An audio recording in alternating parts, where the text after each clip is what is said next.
দর্শক সবাইকে বসন্তের শুভেচ্ছা জানিয়ে শুরু করছি এনটিভির নিমন্ত্রণে। আপনাদের সঙ্গে আছি আমি নুহাত সাওম। দর্শক, এনটিভি নিমন্ত্রণের আজকের আয়োজনে থাকছে সংস্কৃতি, এনটিভি অনুষ্ঠান সূচি ও আলাপন। প্রথমেই সংস্কৃতি।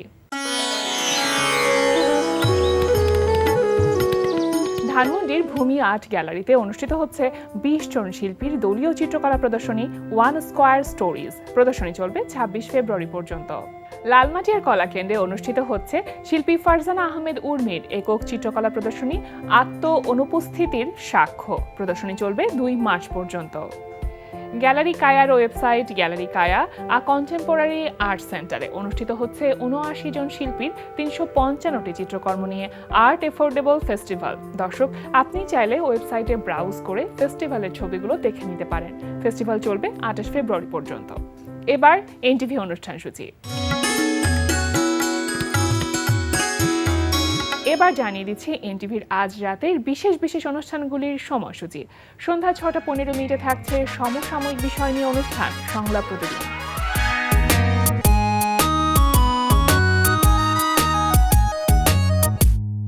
এবার আলাপন।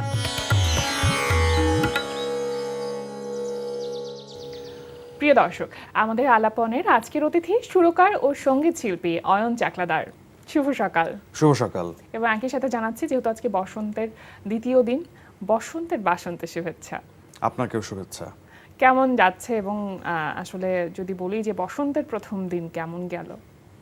বসন্তের প্রথম দিনটা খুবই ভালো গিয়েছে, কারণ একটা নতুন আবহাওয়া। আমার সবসময় সিজন চেঞ্জের পরে যে একটা নতুন বাতাস বয়, এই বাতাসটা আমি খুব উপভোগ করি।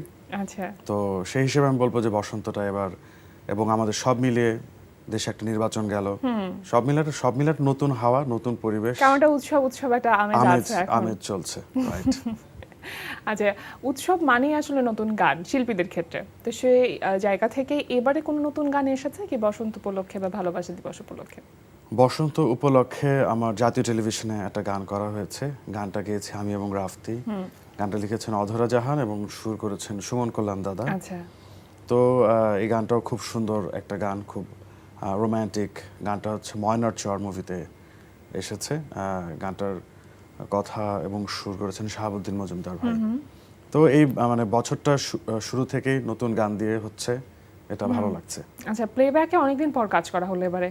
হ্যাঁ, কাজটা আসলে করেছি আমি প্রায় দেড় বছর আগে। ভয়েস দেওয়া অনেকদিন আগে কাজ করা হয়েছে। হ্যাঁ, আমার ভয়েস দিয়েছে অনেক আগে, রিলিজ রিসেন্টলি পেলো। এরকম কখনো হয় কি নয়ন ভাই যে গানের কাজ করা হলো এবং কাজ করে আসলে ভুলে গেছে যে কাজ করা হয়েছে, পরে যখন রিলিজ হয় তখন মনে হয় যে ও আচ্ছা এরকম একটি কাজ করেছে? হ্যাঁ, এটা একবার না, এটা অনেকবারই ঘটেছে। আসলে দেখা যায় যে অনেক সময় অনেক রাশের মধ্যে অনেক কাজ করা হয়। হ্যাঁ, যেমন আমি এখান থেকে গিয়েও আজকে একটা গানের ভয়েস দিব। আচ্ছা। তো দেখা যায় যে এখন হয়েছে ডিজিটাল হয়ে যায়, ভয়েস দিয়ে পাঠিয়ে দিই বাসা থেকে। সবসময় তো সবার স্টুডিওতে গিয়ে যে গাওয়া হয় সবসময় সেরকমটা না। এই যে নতুন গান যখন গাওয়া হয়, নতুন গান যখন রিলিজ হয়, তখন মানে আন্টি আঙ্কেলকে শুনেন যে আপনার কোন কোন গানগুলো রিলিজ হলো বা তাদেরকে শোনানো হয়? তাদের শোনানো হয় বলতে কি, সবচেয়ে বেশি শোনানো হচ্ছে আমি যখন একটা গান তৈরি করতে থাকি। আচ্ছা, যখন বানাচ্ছেন গান। বানাচ্ছি, এবং গানটি একটা গানের তো অনেক মানে এডিটিং হয়, সংযোজন বিয়োজন চলতে থাকে প্রসেসটা। তো একই গান বারবার বাজানোর পরে মা এসে জিজ্ঞেস করেন যে কি রে, এক গান বারবার বাজাচ্ছিস কেন? আমি বলেছি আমি তো বারবার বাজাচ্ছি না, আমি এটা কাজ করছি এটার উপর। বলে সেই সকাল থেকে একটা গান শুনতে শুনতে বিরক্ত হয়ে গেছি, আবার বাজাচ্ছিস, মানে এরকমটা হয় আর কি। ওই একই গান বারবার ছাড়লে ওই এডিটিং টাইমটাতে ওই দেখা যায় তারাও বিরক্ত হয়ে যায়, বলে এই গানটা ছাড়িস না তো, সকাল শুনতে শুনতে কান পচে গেছে। আচ্ছা, রিলিজ হওয়ার আগে আন্টি আঙ্কেল বহুবার গানটি শুনে ফেলেছেন। হ্যাঁ, শুনে। আপনার গানের ক্ষেত্রে সবচাইতে বড় সমালোচক কে? আমার সমালোচনা আমার ছোট ভাই সবসময় আমাকে খুব, মানে আমার গান পছন্দই না, বলে কি সব খ্যাত গান বানাস। হ্যাঁ, ওর খুব পছন্দ অর্ণব ভাইয়ের গান, ওর খুব পছন্দ করে বাংলাদেশে। এছাড়া ও বাইরের গান প্রচুর শোনে। তো আমার গানের স্টাইল, আমি তো অনেক সময় কমার্শিয়াল স্টাইলের, ফিল্মি স্টাইলের গান টান বানাই। তো দেখা যায় ওর এগুলো মানে ওর টেস্টের সাথে একেবারেই যায় না। তারপরে কি গান বানা সব একরকম। এখন পর্যন্ত কোন গানের জন্য সবচেয়ে বেশি ফিডব্যাক পেয়েছেন, ভালো ভালো কমপ্লিমেন্টস পেয়েছেন? কমপ্লিমেন্টস বলতে জনপ্রিয় গান বলতে গেলে তো আমার টিউন মিউজিকে না বলা কথা একটা গান ছিল ইলিয়াসের, এবং অরিনাপুর গাওয়া, আমার ফ্রেন্ড বিপুল লেখা, সেটার অনেক জনপ্রিয় হয়েছে এবং এখনও আমি গানটার ফিডব্যাক পাই। ওই বছরই 12 সালের আরেকটা গান ছিল এক পলকে, স্নেহাশিস ঘোষের লেখা, এটা গিয়েছিল ইলিয়াস এবং আনিকা ইবনাথ। এই গানটাও ওই সময় বেশ জনপ্রিয় হয়েছিল আচ্ছা, এবং অনেক ফিডব্যাক আমি পেয়েছিলাম সে সময়। কোন একটি গানের জন্য সর্বোচ্চ কতক্ষণ কাজ করা হয়? ইট ডিপেন্ডস, মানে অনেক সময় দেখা যায় আমি একদিনেও একটা গান তৈরি করে ফেলেছি এবং আচ্ছা। সেই গান অনেক সাড়াও ফেলেছে, এরকমও আছে। আবার অনেক গান আমি অনেক সময় নিয়ে, মানে 50-60টা মাস্টার বানিয়েছি, তারপরও স্যাটিসফ্যাকশন আসছে না, কিন্তু দেখা গেছে ওই গান রিলিজের পরে কেউ সেভাবে শোনেনি, রেসপন্স করেনি, খুব একটা ভালো করেনি। তো এটা আসলে খুব মানে বলা যায় না যে মানে রেসপন্স কোন গানটার আসবে এরকম বলাটা সেটা সময়ের উপর ডিপেন্ড করে না কতক্ষণের কাজ না, সেটা ডিপেন্ড, সেটা সম্পূর্ণ দর্শক বা শ্রোতাদের যেটা ভালো লাগে। সেটা খুব অল্প সময় তৈরি করা একটা গানও ভালো লেগে যেতে পারে, আবার অনেক সময় নিয়ে করা গানও তাদের ভালো নাও লাগতে পারে। মানে আপনি যখন নিজে গান তৈরি করেন, কারণ আপনি তো নিজে একজন সুরকার, সঙ্গীত পরিচালক, অন্যদের যখন গান তৈরি করছেন তখন আসলে বর্তমান সময়ে বা ইন্টারন্যাশনালি কি ধরনের গান চলছে, কি ধরনের গান মানুষ শুনছে, এই রিসার্চটা কি করা হয়? এই রিসার্চটা করা হয়, বাট টু বি অনেস্ট, যে ইন্টারন্যাশনাল মার্কেটের মিউজিক টেস্টের সাথে আমাদের উপমহাদেশের মিউজিক টেস্ট যে খুব একটা ম্যাচ করে সেরকমটা না। দেখা যায় যে অনেকে চেষ্টা করে, যেমন এখন কোরিয়ান যে পপ গানগুলো, সেগুলোর তো একটা ভালো রেসপন্স মার্কেট আছে। আছে। হ্যাঁ, অনেকে দেখা যাচ্ছে বাংলাও এরকম করার চেষ্টা করেছে, কিন্তু খুব সাড়া পেয়েছে, বা অনেক আশেপাশের দেশেও তাদের ভাষায়ও অনেকে এই স্টাইলের গান করার চেষ্টা করেছে। আমাদের সাবকন্টিনেন্টে আসলে আমরা যে ধরনের গান শুনে অভ্যস্ত, সেটার মধ্যে থেকে যদি মানে সঙ্গীতায়োজন, মিউজিক একটু আধুনিকায়ন করা যায়, সেটা মানুষ পছন্দ করে। যেমন রিসেন্ট টাইমে দেখবেন যে ফোকের প্রচুর একটা জয় জয়কার। তো ফোক তো আসলে নতুন গান নয়, এটা তো অনেক মানে আমাদের এটা ঐতিহ্যের গান, এটা অনেক পুরনো গান, সংগৃহীত গানগুলো নতুন ভাবে মানুষ খুব পছন্দ করে শুনছে। তো আসলে আমাদের ডিএনএ তে আসলে যেটা আছে, সেটা সেই অনুযায়ী টেস্টে আসলে আমাদের গান মানুষ পছন্দ করে, আমি বলবো। অন ভাই, আপনি যখন ছোট ছিলেন তখন আসলে এক ধরনের গান তৈরি হতো, মানে সময়ের সাথে সাথে শ্রোতা দর্শকদের রুচির তো অনেক পরিবর্তন হয় এবং জেনারেশনটাও আসলে পরিবর্তন হচ্ছে। তো সেই জায়গা থেকে নিজে গান শুনেছেন এক ধরনের, এখন নিজে গান যখন বানাচ্ছেন তখন ওই জায়গাটা একটু ধাক্কা খেতে হয় কিনা, যে আসলে কাদের রুচিকে মাথায় রেখে গানগুলো বানাচ্ছি, কি করছে, এই ব্যাপারটা নিয়ে? যখন কোনো কমার্শিয়াল কাজ করি, যখন কোনো ক্লায়েন্ট গান চায়, তখন তো একটা সেফ প্লে করার চেষ্টা করি, যে যাতে সবার পছন্দ হয় সেই ধরনের। আর ছোটবেলা থেকে যেগুলো শুনে বড় হয়েছি, সেগুলোর সাথে এখন আমি আসলে যে ধরনের গান নিয়ে কাজ করি, সেটার মিল খুব কম, আমি বলবো।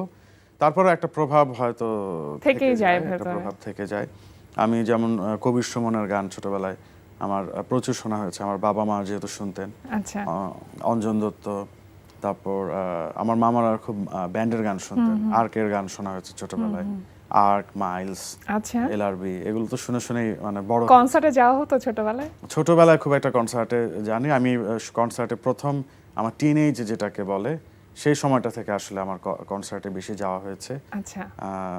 আমার মনে পড়ে কনসার্ট দেখেছি, কুমার বিশ্বজিৎ স্যারের কনসার্ট, এরপর আমি যেখানে পড়তাম আসল ইউনিভার্সিটি, সেখানে আমি 2 বছর পড়েছিলাম। তো আমার ওইখানকার সবচেয়ে বড় একটা মনে পড়ে হচ্ছে অনেকগুলো ব্যান্ড এসেছিল, ওয়ারফেজ, আর্টসেল। আমার কাছে আর্টসেলের লাইভ পারফরমেন্স খুব ভালো লেগেছিল সেই বয়সে। তো কনসার্ট আমি খুব উপভোগ করি। আচ্ছা, এখন যখন নিজে স্টেজে গান গাইতে যান, একটু কি নার্ভাসনেস কাজ করে? সব সময় কাজ করে একদম। বিশেষ করে স্টেজে ওঠার আগ মুহূর্তটাতে খুব মনে হয় যে হার্টবিট বেড়ে গেছে, এরকম কিছু? হার্টবিট বেড়ে যায়। এরপর হচ্ছে শ্রোতা দর্শকরা আসলে গ্রহণ করবে কি করবে না, সাউন্ড চেকটা একটা ইম্পর্টেন্ট থাকে, যে আসলে সাউন্ডটা কেমন। আমি যতই ভালো গাচ্ছি, দর্শকদের কাছে বা শ্রোতাদের কাছে কতটুকু ভালোভাবে সেটা ডেলিভার হচ্ছে, এই বিষয়গুলো নিয়ে একটু মাথায় একটু টেনশন কাজ করে সবসময়। আপনার নাম হচ্ছে অয়ন চাকলাদার, আমি একটু জানতে চাইবো এই চাকলাদার নামটা কি আপনার ফ্যামিলি টাইটেল? এটা আমার ফ্যামিলি টাইটেল। এটা হচ্ছে আমাদের যে উপমহাদেশে, সেখানে 13টা চাকলায় বিভক্ত হয়েছিল একবার, এবং সেখানের যে এক একজন যাদেরকে দায়িত্ব দেওয়া হয়েছিল, চাকলা বলতে একটা ভূখণ্ড আর কি, তো এই দায়িত্ববানদের একজন হচ্ছেন আমার পূর্বপুরুষের। আচ্ছা, সেখান থেকে চাকলাদার। এবং এটা শুধু বাংলাদেশে না, এটা পার্শ্ববর্তী দেশগুলোতেও চাকলাদার আছেন, আরো চাকলাদার আছেন। আপনি ব্যস্ত মানুষ, সাধারণত গান নিয়েই বেশি ব্যস্ত থাকেন, কিন্তু আমরা দেখি যে আপনি বন্ধু বান্ধবদের সাথে আড্ডা দিতেও আসলে খুব পছন্দ করেন, তো সেই জায়গাটা আসলে কেমন? বন্ধু বান্ধবরা আসলে বিয়ে শাদী সবাই করে ফেলেছে, সবার একটু ব্যস্ততা বেড়ে গেছে এবং সবাই বেশ দূরে দূরে চলে গেছে, হ্যাঁ, বাসা মানে ফ্যামিলি ইনভলভমেন্ট বেড়ে গেছে। ইনভলভমেন্ট তাদের বেড়ে গেছে, সেই কারণে এখন আড্ডাটা কম দেওয়া হয়, কিন্তু যখনই আড্ডা দেওয়া হয় তখনই সেটাতে অনেক প্রাণ থাকে, এটা আমার মনে হয়। আর কিছু কিছু বন্ধু বান্ধব আছে যাদের সাথে প্রায়ই দেখা হয়, কারণে অকারণে দেখা হয়, এই ফোন দিয়ে এই তোর বাসার নিচে আছি চলে আয়, তো বাসার নিচে চলে এসে হয়তো একটা চায়ের দোকানে বসা হয়, আচ্ছা। কিংবা ধরুন যে হাবি জাবি পুরীর দোকান কিংবা হালিম খাচ্ছি রাস্তায় হ্যাঁ। দাঁড়িয়ে, এরকম আড্ডা টাড্ডা দেই। তো আমার আসলে এরকম জাঙ্ক ফুডস খুব ভালো লাগে খেতে, আচ্ছা। তো এবং সেটার অনুষঙ্গ যদি হয় আবার আড্ডা, হ্যাঁ, তো সব মিলে আর কি বাড়তি মাত্রা পায় হ্যাঁ, তখন। তখন বাড়তি মাত্রা আপনি পায়। রান্না করতেও অনেক পছন্দ করেন, মানে খেতে পছন্দ করেন, এই জন্য কি রান্না করতে পছন্দ করেন? রান্নার বিষয়টা আসলে আমি রান্না তো আগে কখনো করতাম না, এই করোনার সময় আর কি, যখন লকডাউন হলো কিছু করার পাচ্ছি না খুঁজে, গানের কাজটা কিছুটা কম স্থগিত ছিল, ছিল। তো তখন মনে হলো কি একটু রান্না করে দিই। আচ্ছা। তখন দেখা যাচ্ছে ম্যাকারনি, নুডলস, এরপর হালিম রান্না শিখে গেলাম, আচ্ছা। এবং সেই আমার এই হালিম যারা খেয়েছে সবাই খুবই বলেছে সবার এরকম হালিম তারা কোনোদিন খায়নি, আচ্ছা। এটা বলেছে, এটা আমি মোটেই বাড়িয়ে বলছি না। হ্যাঁ। তো সামনে রোজা আসছে, আপনারও দাওয়াত থাকলো যদি আচ্ছা। কোনোদিন হালিম বানাই, এবং সেটের সবারকে দাওয়াত রইলো। আমার হালিম রান্নাটা খুব ভালো হয়। আচ্ছা, সামনে তো ঈদ, তো ঈদ উপলক্ষে নিশ্চয় এখন কাজের পরিমাণটা একটু বেশি, কি কি কাজ করা হচ্ছে? ঈদ উপলক্ষে যে কাজগুলো আসছে তার মধ্যে আমি এবং আইরিন ইমু আমরা দুজনে একটা ডুয়েট গান করেছি, গানটা লিখেছে স্নেহাশিস ঘোষ, সুর সঙ্গীত আমারই ছিল। তো ঈদের পরে এটা আস্তে ধীরে মিউজিক ভিডিও রিসেন্টলি আমি শুট করেছি কক্সবাজার, আচ্ছা। আমরা দুজনেই পারফর্ম করেছি, তো এটা ঈদের পরে আসবে। এছাড়া জেকে ভাইয়ের 3টা ফোক গান আমি গেয়েছিলাম, এটা প্রায় 2 বছর আগে গেছিলাম, বাট রিসেন্টলি সেটা শুটিং হয়েছে আচ্ছা। জেকে ভাইয়ের মিউজিকে, ফোক তো ঐতিহ্যবাহী যে লিরিক টিউন সেগুলোই, তো সেগুলো মানে এটা কি ফোক গান? ফোক গান, আচ্ছা। পিওর ফোক, এবং সেগুলো আসবে। আপনি তো আধুনিক গানের শিল্পী, হ্যাঁ। ফোক গানটা আবার মানে এটাকে এক্সপেরিমেন্ট করার জন্য? আমি সত্যি বলতে ফোক গানও আমি করেছি, আমার কিন্তু লালনের অ্যালবামও ছিল। আচ্ছা। আমি, আমার একজন বন্ধু ইভানিভু এবং হ্যাঁ। কাজী শুভ ভাই, হ্যাঁ। আমরা 3জন মিলে লেজার ভিশন থেকে আমাদের একটা লালনের অ্যালবাম ছিল, অ্যালবামটার নাম দিয়েছিলাম আমরা 3 পাগল। আচ্ছা, এটা কত সালের কথা? এটা 2016 সালের কথা। Thank you. আপনি রবীন্দ্রসঙ্গীত গেয়েছেন, লালন সাইজির গান গেয়েছেন, আধুনিক গানও গাইছেন। শ্রোতা দর্শকদের কাছ পর্যন্ত পৌঁছাতে গেলে একটা তো নির্দিষ্ট জনরাই আসলে কাজ করতে হয়। অবশ্য অনেকেই আছে যারা সব ধরনের গান নিয়েই কাজ করছে, তো সেক্ষেত্রে আপনার ভাবনাটা আসলে কেমন? যেহেতু নতুন গান তৈরি করছি, নতুন গান মানে তো আধুনিক বাংলা গান, সেহেতু প্রথম প্রায়োরিটিটা তো আধুনিক বাংলা গান, সেটাই থাকে, মৌলিক গান। মৌলিক গান যেটাকে বলে। এছাড়া আসলে ফোক নিয়ে কাজ করতে ভালো লাগে, রবীন্দ্রনাথের গান নিয়েও কাজ করতে ভালো লাগে, আমি নজরুলের গানও করেছি। আচ্ছা। সব মিলে আসলে নতুন গান বলতে যেহেতু আমি সৃষ্টিশীল মানুষ, সুর করছি, হ্যাঁ, এবং একজন শিল্পীর আসলে মূল জায়গাটাই তো মৌলিক গান। গানের, তো সেই হিসেবে আসলে ওটাই আমার সর্বপ্রথম প্রায়োরিটি, ওটাই আমার মানে বেস্ট, আমার ইনভেস্টমেন্ট, মেন্টাল স্যাটিসফ্যাকশন, ক্রিয়েটিভিটি দেখানোর জায়গাটা সেখানেই সবচেয়ে বেশি থাকে। দারুণ, খুব ভালো থাকুন অরুণ ভাই, একেবারে শেষের দিকে চলে এসেছে, আপনার আগামী দিনগুলোর জন্য বরাবরের মতো অনেক অনেক শুভকামনা রইল। আর আজকে আমাদের আয়োজনে আসবার জন্য আপনাকে অসংখ্য ধন্যবাদ। আপনাকে অসংখ্য ধন্যবাদ। প্রিয় দর্শক, আমরা চলে এসেছি অনুষ্ঠানের শেষ প্রান্তে। অনুষ্ঠান সম্পর্কে আপনার মতামত জানাতে মেইল করুন এনটিভি নিমন্ত্রণে @ntvbd.com। বিশ্বের যে কোনো প্রান্ত থেকে যে কোনো সময় এনটিভি নিমন্ত্রণে দেখতে ভিজিট করুন আমাদের পূর্ণাঙ্গ ওয়েব পোর্টাল www.ntvbd.com। এছাড়া এনটিভি সব জনপ্রিয় অনুষ্ঠান ও খবরের আপডেট পেতে ভিজিট করুন আমাদের ইউটিউব চ্যানেল ও ভেরিফাইড ফেসবুক পেজে। সবার মঙ্গল কামনায় আজকের মতো এখানে শেষ করছি। সবাই ভালো থাকুন, সুস্থ থাকুন, সুন্দর হোক আপনার প্রতিটি মুহূর্ত।